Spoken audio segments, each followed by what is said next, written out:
एक गांव में धनराज नामक एक किसान रहता था। उसका खेत बहुत बड़ा था, लेकिन धनराज का मन लालच में डूबा रहता था। वह हमेशा और ज्यादा धन कमाने के लिए सोचता रहता था। एक दिन धनराज को पता चला कि उसके खेत के पास एक पुरानी कुआं है। उसने सुना था कि उस कुएं में एक बहुत बड़ा खजाना छिपा हुआ है। धनराज का मन खुशी से झूम उठा। वह जल्दी से उस खजाने के लिए खोजने में निकल पड़ा।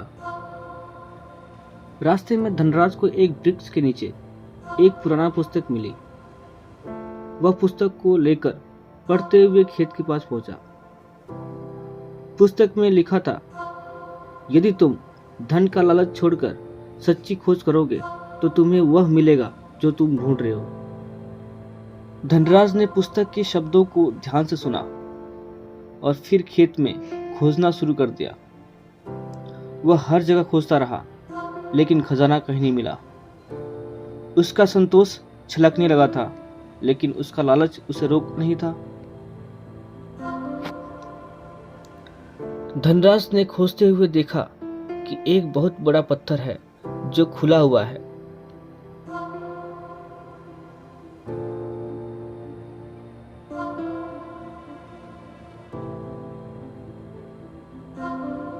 उसने धीरे से पत्थर को हटाया और वहां एक छोटा सा संकेत मिला।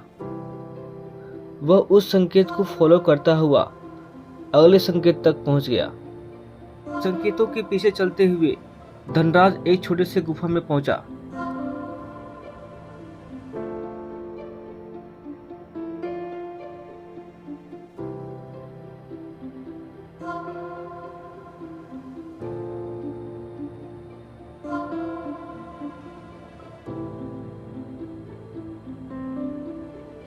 वह अचंभित था कि गुफा में कोई और नहीं था, लेकिन वहां एक बड़ा संदूक का पिंजरा था।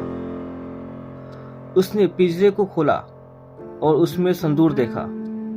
दूर को देखकर धनराज के मन में लालच दिखाई दिया। वह उसे लेने के लिए अपनी हथेली बढ़ाता है, लेकिन तभी एक ध्वनि उसे रोक देती है। रुको। धनराज को डर और हैरानी होती है। वह पिंजरे के पीछे देखता है और वहां एक बुजुर्ग आदमी खड़ा होता है। तुम धन के लालची बन गए हो। तुम्हें यह संदूक मिला है, लेकिन यह तुम्हारे लिए भला नहीं है। धनराज बुजुर्ग की बात को समझता है, लेकिन उसका लालच उसे अपने वश में ले लेता है। मैं तुम्हें किसी भी कीमत पर नहीं छोड़ूंगा।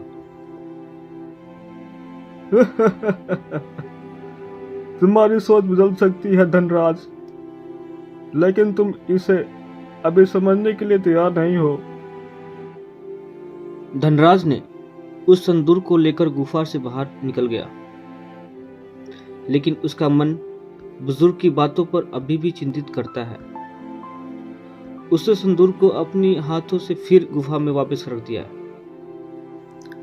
हमारी कहानी यही समाप्त होती है। जब धनराज उस संदूक को छोड़ते हुए बुजुर्ग के शब्दों को ध्यान से सुनता है, लालच की दीवार सबसे तेज गिरती है और हमें धनराज के चेहरे की एक निर्दोष झलक दिखाई देती है।